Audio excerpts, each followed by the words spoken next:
Hi, നമ്മുടെ ഇന്നത്തെ class ഒരു ചോദ്യത്തിലൂടെ ആയാലോ? ചോദ്യം എന്ന് പറയുമ്പോൾ പേടിക്കുകയൊന്നും വേണ്ട, വളരെ സിമ്പിളായിട്ടുള്ള ഒരു ചോദ്യം.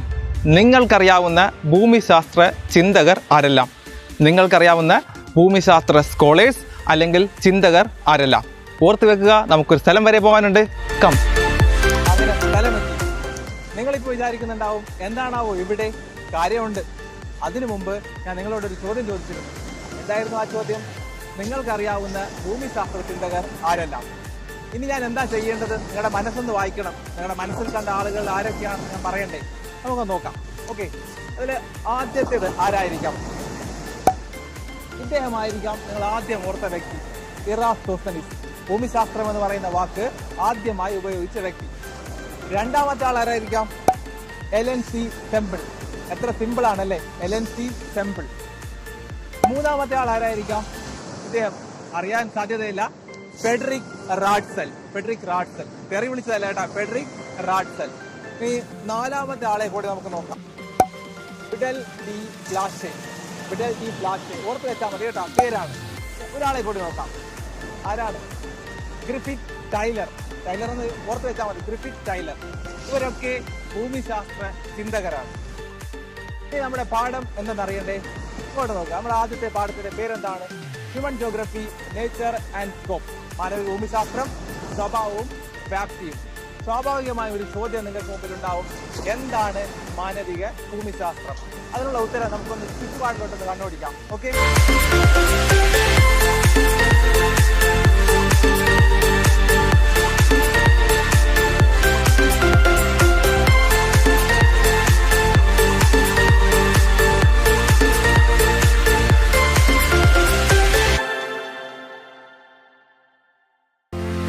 കണ്ടില്ലേ എത്ര മനോഹരമായ പ്രകൃതി, അതിൽ മനുഷ്യരായ നമ്മളും.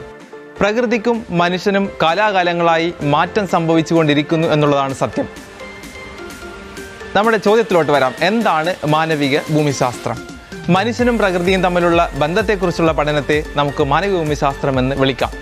മനുഷ്യനും പ്രകൃതിയും തമ്മിലുള്ള ബന്ധത്തെക്കുറിച്ചുള്ള പഠനത്തെ നമുക്ക് മാനവിക ഭൂമിശാസ്ത്രം എന്ന് വിളിക്കാം. മാനവിക ഭൂമിശാസ്ത്രത്തിന് ഒരുപാട് നിർവചനങ്ങൾ പലരും നൽകിയിട്ടുണ്ട്.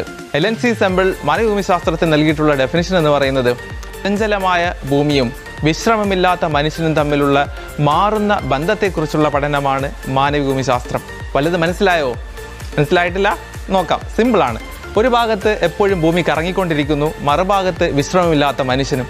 ഇവർക്ക് മാറ്റങ്ങൾ സംഭവിച്ചുകൊണ്ടിരിക്കുന്നു. ഇവർ തമ്മിലുള്ള മാറുന്ന ബന്ധത്തെക്കുറിച്ചുള്ള പഠനമാണ് മാനവിക ഭൂമിശാസ്ത്രം. ഇതിൽ പ്രകൃതിക്കാണോ മനുഷ്യനാണോ ആർക്കാണ് കൂടുതൽ പ്രാധാന്യമെന്ന് ചോദിച്ചാൽ നിങ്ങൾ എന്തുത്തരം പറയും?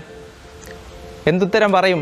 ഓക്കെ, ആ ഉത്തരത്തിലോട്ട് പോകുന്നതിന് മുമ്പ് നമുക്ക് കുറച്ച് ദൃശ്യങ്ങൾ കാണാം, എന്നിട്ട് തീരുമാനിക്കാം പ്രകൃതിയാണോ വലുത്, മനുഷ്യനാണോ വലുത്? പ്രകൃതിക്കാണോ കൂടുതൽ പ്രാധാന്യം, മനുഷ്യനാണോ കൂടുതൽ പ്രാധാന്യം? ഓക്കെ,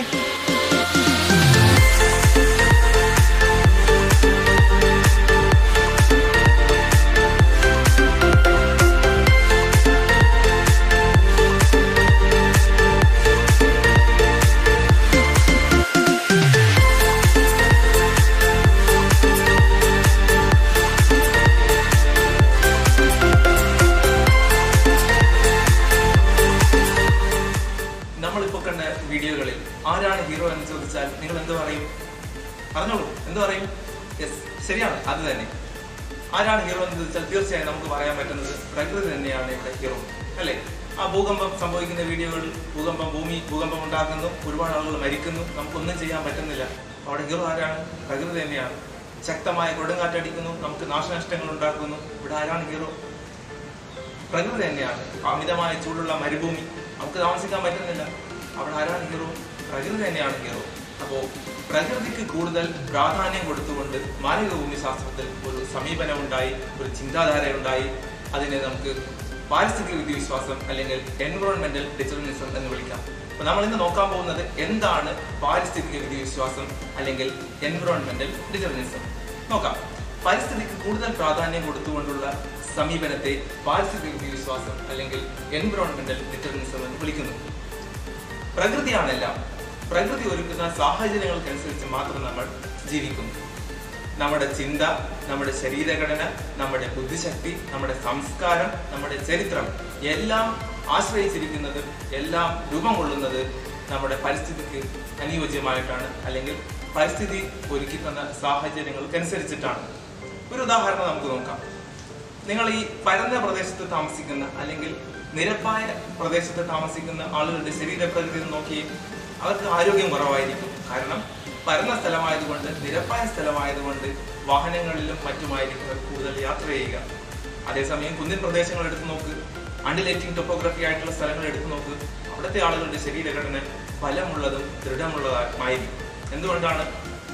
അവരുടെ പ്രകൃതിക്ക് അനുസരിച്ചിട്ടാണ് അവരുടെ ശരീരഘടന രൂപപ്പെട്ടിട്ടുള്ളത്. അപ്പൊ ആഫ്രിക്കയിലുള്ള ആളുകളെ പോലെയല്ല ഇന്ത്യയിലുള്ള ആളുകളെ പോലെയല്ല അമേരിക്കയിലുള്ള ആളുകൾ. എല്ലാവരുടെ സാഹചര്യങ്ങളും വ്യത്യാസപ്പെടുന്നു. ആര് കാരണം? പ്രകൃതി കാരണം. അപ്പോൾ പാരിസ്ഥിതിക വിശ്വാസം പറയുന്നത് പരിസ്ഥിതിയാണല്ല, പ്രകൃതിയാണല്ല. പ്രകൃതി ഒരുക്കുന്ന സാഹചര്യങ്ങൾക്കനുസരിച്ച് പ്രകൃതിയുടെ കളിപ്പാവയായി ജീവിക്കുന്ന ഒരു വസ്തു മാത്രമാണ് മനുഷ്യൻ എന്നുള്ളതാണ് എൻവയോൺമെന്റൽ ഡിറ്റർമിനിസം അല്ലെങ്കിൽ പാരിസ്ഥിതിക വിശ്വാസം മുന്നോട്ട് വെക്കുന്ന ആശയം. ഇതിനെ സപ്പോർട്ട് ചെയ്തിട്ട് ഒരുപാട് പേര് വന്നിട്ടുണ്ട്. അതിൽ പ്രധാനപ്പെട്ട 4 പേരാണ് വന്നിട്ട്. റസൽ, എലൻസി, സെമ്പിൾ, അരിസ്റ്റോട്ടിൽ തുടങ്ങിയവർ ഈ വാദത്തെ സപ്പോർട്ട് ചെയ്യുന്ന ആളുകളാണ്. പരിസ്ഥിതിക്ക് പ്രാധാന്യം കൊടുക്കുന്ന ചിന്താധാര അല്ലെങ്കിൽ സമീപനം എന്തെന്ന് നമ്മൾ മനസ്സിലാക്കി. ഇതേപോലെ മനുഷ്യന് പ്രാധാന്യം കൊടുക്കുന്ന ഒരു ചിന്താധാര ഉണ്ടാവുമല്ലോ. ആ ചിന്താധാര എന്തെന്നുള്ളത് നമുക്ക് അടുത്ത ക്ലാസ്സിൽ പഠിക്കാം. അടുത്ത തിങ്കളാഴ്ച കാണും വരെ ബൈ.